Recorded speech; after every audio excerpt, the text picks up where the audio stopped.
Donc voilà, premier autopilote terminé, c'est un suiveur de couleurs. On clique sur le bouton de Vigibot pour choisir entre les couleurs celles qu'on veut qu'il suive. Par défaut, il va tout le temps regarder la couleur de la tête de façon à ne pas la perdre et d'être le plus réactif possible, plus que le corps. Et en fait, dans cet état-là, on peut donner une vitesse avant-arrière. Il va tout le temps se remettre dans l'axe au niveau de la couleur. Donc si j'avance, tac, il se remet dans l'axe, je recule, il se remet dans l'axe, tout le temps dans l'axe. Et donc du coup, bah, vu qu'il suit l'objet, tac, il va se remettre dans l'axe tout en regardant. Du coup, le plus intéressant, c'est de donner une vitesse constante, en avançant ou en reculant, peu importe, soit on veut le faire fuir, soit on veut le faire avancer. Et il va suivre comme un petit toutou, voilà. Et donc ce qui est bien, s'il est en train de suivre, il perd la couleur, hop, il va continuer, tac, pour ne jamais rester bloqué. Parce qu'en fait, il y a un timeout de 2 secondes, tout simplement.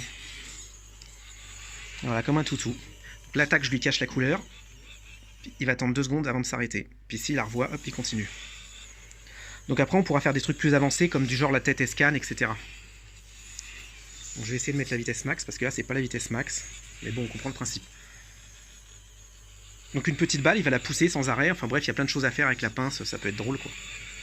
Donc le timeout de 2 secondes, hop, impeccable. Je vais foutre la vitesse max.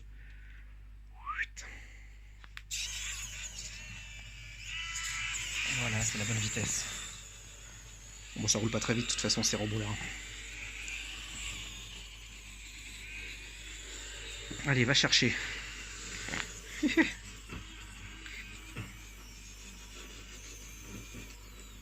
Bon, allez, je l'arrête parce que là, je fais de la bouine. Avec une balle, ça serait marrant une balle sur le carrelage.